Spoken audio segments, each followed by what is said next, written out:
Zechariah. He was a nice person. He was a decent person. He was very smart.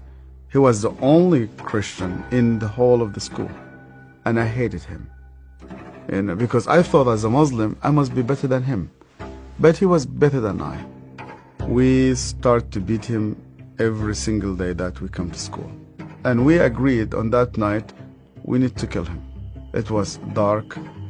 It was cold. And we went ahead of him. And we were 5 of us. We climbed a tree and we waited there. And from far away, we saw that a torch coming. And the light became bigger and bigger as it approaches us. And the minute that he just went under the tree, we jumped at him. He was crying, he was screaming, he was shouting. We broke his arm, we broke his leg. He started to bleed. And because he started to scream and begging for help, I put my hand in his mouth so that no noise will come out of him. Similar when you are slaughtering a sheep, it's just shivering, and the others were beating him. I felt very proud. You were actually doing something for Allah. You want to please Him. And suddenly, he could no longer breathe, and we could not hear his voice. We left him in the wood between life and death. We went back, you wash yourself, and you pray. And Zechariah never came back. I've never seen him again. I was born and raised up in a very, very fanatic Muslim family. When I was a child, my father brought me to a Quran school. I was only 8 years old, and my father just dropped me there. They shaved my head. We sat in a circle. The Shaykh sat in the middle of the circle, and he has a very long whip. I was forced to memorize the Quran. Every mistake that you do, this whip will just come right in the middle of your head. You're not allowed to cry, because in our culture they tell you men never cry. I was crying every single night. And they told me, you belong to the Islamic Ummah, and that's why you fight for it, you stay loyal to it. I started to hate people, to hate everybody who's not a Muslim. And I especially used to hate the Jews. So I was preparing myself to go and fight for Allah in the jihad. But every night I went to bed, and when we put the light off, I did not know what will happen with me if I die. My cousin was severely sick, and the doctors, they said he's going to die. They gave him only a couple of days. And one day came 2 people. They were Coptic Christians, and one of them wanted to greet me, and then I saw he had a cross, and then I pulled my hand back. I said, well, I'm not going to touch a hand with a cross. And then he said to me, we hear that this child is sick. We would like to pray for him. And only out of politeness, I told them, okay. And they started to speak to God like a person that he speaks to his friend. They said, God, please heal this child. The minute that they said Amen, this child opened his eyes for the first time in 4 weeks. He started to move his hands. He started to speak. He sat down in his bed and he started to walk. And one of those 2 persons who prayed sat down with me, and he said to me, you know what?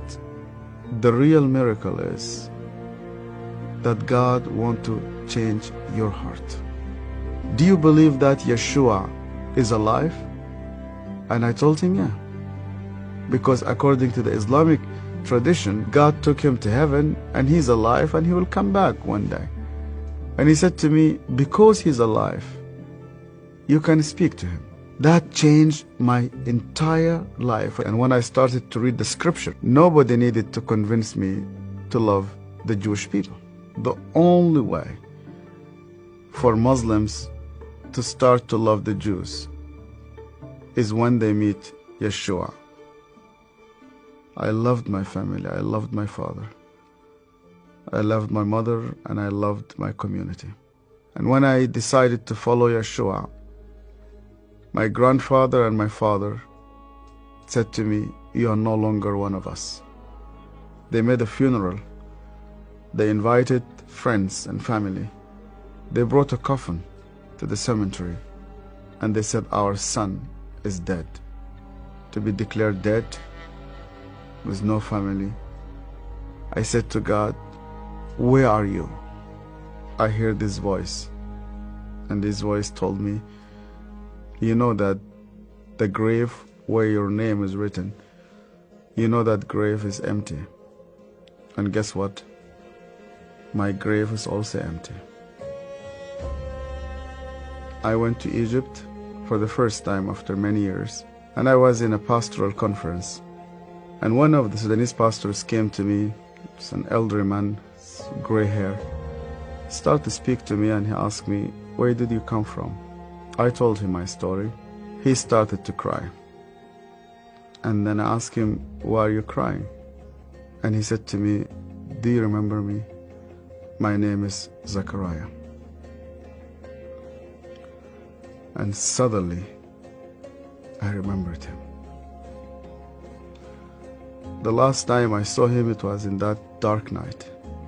I could hear suddenly the way that he was screaming, even though that was 25 years. Suddenly I started to see his broken arm and broken legs. I started to see the scars which I caused him. I started to be full of shame. I was a bad person, yeah. I was terrible. So Zechariah looked me straight into the eye again, and he said to me, "Yasser, because you hated me so much, I was always praying for you." He opened his Bible, and the minute he opened his Bible, I saw that my name was written in the first page. I hated him. He prayed for me. On that day, God confronted me. He said to me, "Even before you start to think about me, I was thinking about you. To love those who hate you, you need someone whose name is Yeshua."